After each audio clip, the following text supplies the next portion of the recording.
Hello everyone. In this video, I'll be talking about acute tonsillitis. It is an infection of the tonsils. Now, hemolytic streptococcus, it is the most common organism responsible for acute tonsillitis. Other organisms are Staphylococcus, pneumococci or H. influenza. And acute tonsillitis, it is more common in school-going children than in adults.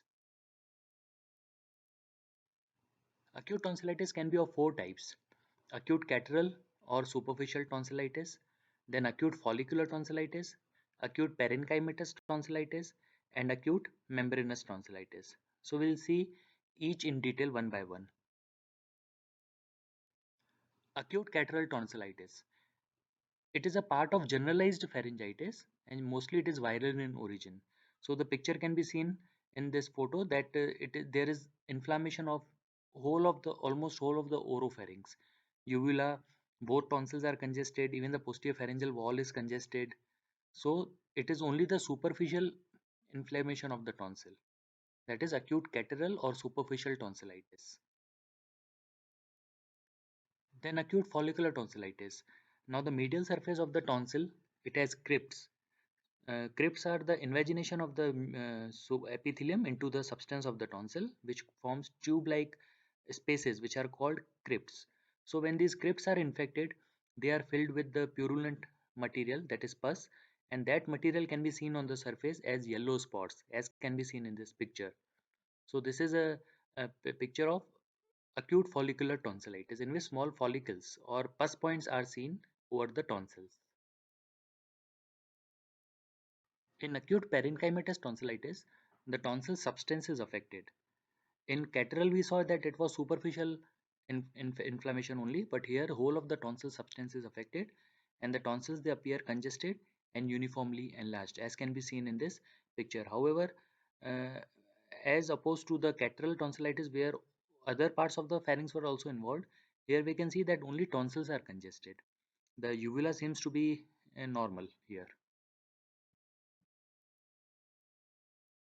And the fourth type is acute membranous tonsillitis. We can say that it is the next stage of acute follicular, in which the pus points over the tonsil, they fuse together and it forms a white membrane over white or a yellowish membrane over the tonsil, which can be easily wiped out. Now this white membrane is to be differentiated from a membrane of diphtheria. The difference is that the diphtheric membrane cannot be wiped off and it bleeds on removal. But here there is no bleeding and it can be easily wiped off. So this is acute membranous tonsillitis. The symptoms of patients with tonsillitis will be sore throat, that is irritation in throat. There will be pain. Then dysphagia and odynophagia. Dysphagia means there will be difficulty in swallowing, and odynophagia, it will be painful swallowing because of the congestion. Then there will be fever, which is generally associated with chills and rigors. Then there can be earache also, which is referred via glossopharyngeal nerve. And constitutional symptoms are also present, like headache, body ache, vomiting, malaise, constipation. Sometimes abdominal pain is also there, which can mimic even appendicitis. Then on examination of patient with tonsillitis, there will be halitosis, that is fetid breath, because of the foul smell in the oral cavity because of the infection. Then the tongue will be coated and there will be congestion or hyperemia of the pillars, soft palate and the uvula. And then the picture of the tonsil will be according to the different types of tonsillitis. If it is follicular, then yellow spots can be seen. If it is membranous, then a white membrane will be seen over the tonsils. And jugulodigastric lymph nodes, which are the draining lymph nodes for the tonsils, they are also enlarged and they are also tender. Now, Brodsky proposed a classification of the tonsillar enlargement or the hypertrophy of the tonsil, in which uh, the tonsillar hypertrophy can be divided into 5 grades, as can be seen here. So, first is grade 0, where the tonsils are present inside the tonsillar fossa.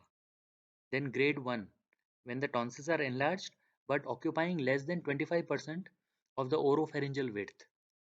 Grade 2, tonsils are enlarged and occupy 26 to 50% of the oropharyngeal width. Grade 3, tonsils occupy 51 to 75% of the oropharyngeal width.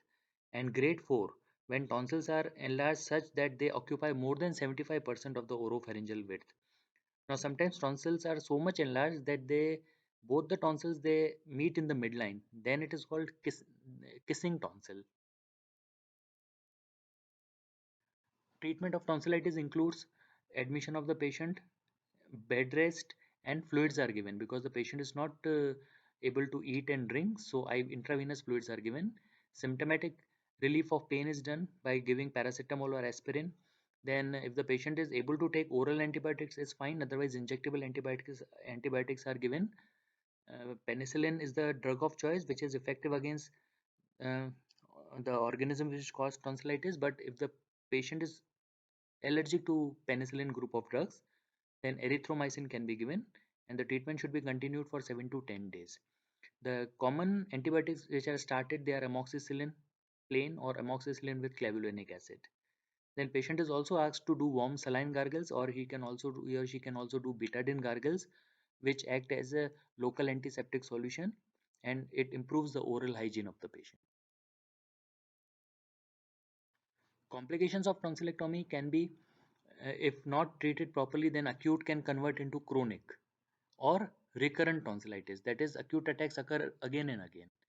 Then it can also complicate into quinsy, which is peritonsillar abscess or parapharyngeal abscess, or the jugulo-digastric nodes which are present in the neck. They can suppurate to form cervical abscess. Then the infection from the tonsil can ascend into the ear through eustachian tube and cause recurrent attacks of acute otitis media.